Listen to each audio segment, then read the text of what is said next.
to Canada 24 hours after she and Harry quit royal family duties. It seemed abrupt, incredibly impulsive, and for many Brits, enraging. They've gone off to be the big stars of the family, and it's incredibly sad. I think it's very damaging. I think it will end in tears, and I fear it will end in Harry's tears. Fact is, we know this was anything but impulsive. It was carefully, methodically planned for the better part of 2019. Harry and Meghan's plans have been in the works for quite a long time. The trademarking, the setting up the website. There's a number of things we can point to that suggest that Harry and Meghan have wanted to make this switch. Back in April, Harry announced a new project. He was co-producing an Apple TV series on mental health with none other than Oprah Winfrey, the profits going to mental health organizations. Another smoking gun, a splashy premiere of The Lion King back in July, when Harry leaned in on Disney chief Bob Iger, pitching Meghan for a job.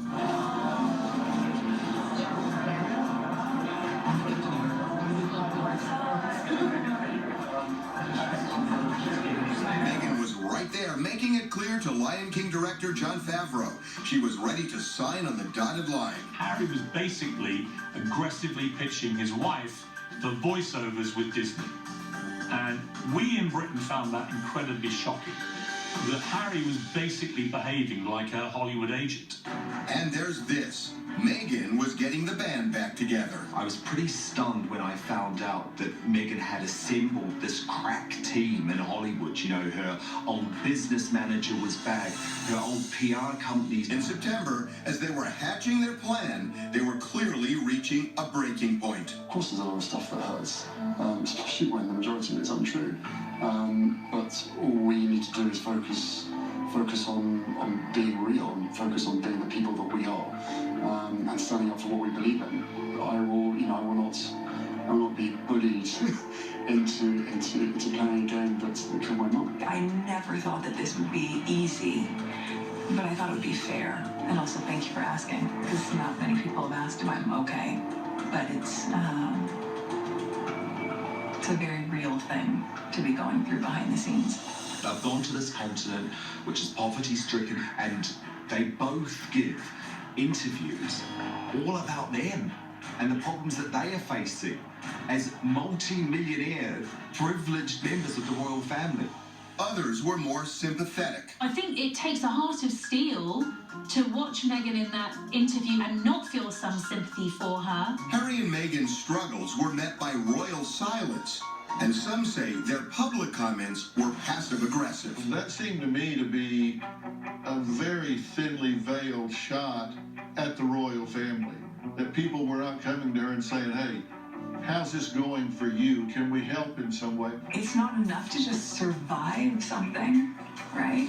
Like, that's not the point of life. I think at that point, she had kind of said, you don't much care about how this is affecting me, so I'm not going to care too much about how I'm affecting you. A plan was being carefully crafted for some time in the future. But earlier this month, something happened that turned everything upside down. What they hadn't counted on was the Sun leaking their plans, was the Sun blowing everything out of the water. They knew that once this news came out, it was going to be massive. Harry and Meghan decided to beat the Sun newspaper to the punch and make the announcement themselves. Problem is, they blindsided their fellow royals, including the Queen. The Queen was incredibly hurt by how Harry and Meghan went about this. The way it happened has caused a lot of pain, a lot of anguish behind the scenes. And yes, I was told that privately, the Queen has been devastated, heartbroken by this. I think he's deeply regretted his actions since. Our sources say the Queen pleaded with Harry and Meghan, but especially Harry, to reconsider.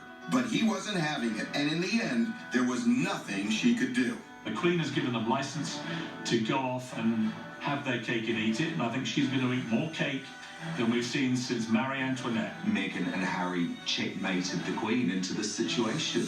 But others say Harry had no choice. If you try to have divided loyalties, that doesn't work.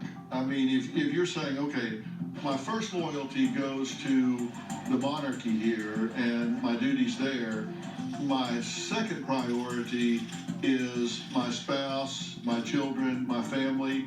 I don't care where you live or what the structure is. That's not the natural order of things.